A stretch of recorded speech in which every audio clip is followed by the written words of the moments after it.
ব্যাংকে চাকরিকালীন বেতন আর ঋণের টাকায় জমি কিনে ভবন করতে গিয়ে বিপাকে পড়েছেন কয়েকজন ব্যাংক কর্মকর্তা। শহরের পাইকপাড়ায় ব্যাংক কলোনিতে তাদের জমিতে নির্মাণ কাজে বাধা দেওয়ার অভিযোগ উঠতে শুরু করেছে স্থানীয় কয়েকজনের বিরুদ্ধে। ইতোমধ্যে ওই ঘটনায় মামলা হয়েছে এবং একজন গ্রেপ্তারও হয়েছেন। তবে ভুক্তভোগীরা বলছেন তারা এখনো শঙ্কামুক্ত হতে পারছেন না, যে কোনো সময়ে ফের হামলা বা অপ্রীতিকর ঘটনার সম্মুখীন হতে পারেন। হাসান আল মামুন জানান, তিনি পাইকপাড়ায় ব্যাংক কলোনিতে জমিতে নির্মাণ কাজ করার সময় সাইদ হোসেন দীপন ও তার ছেলে আরাফাত হোসেন আকাশ চাঁদা দাবি করে আসছে। গত 5ই মে তারা এসে 10 লাখ টাকা চাঁদা না পেয়ে নির্মাণ কাজ বন্ধ করে দেওয়ার হুমকি দেয়।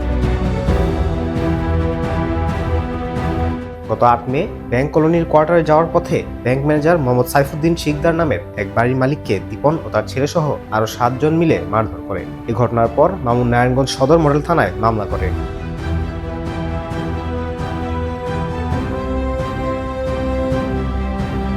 পুলিশ দীপনের ছেলে আকাশকে গ্রেফতার করে। ব্যাংক কর্মকর্তারা বলছেন তারা ফের হামলার আশঙ্কা করছেন। তাদের ধারণা হামলাকারীরা বড় ধরনের ক্ষতি করতে পারে।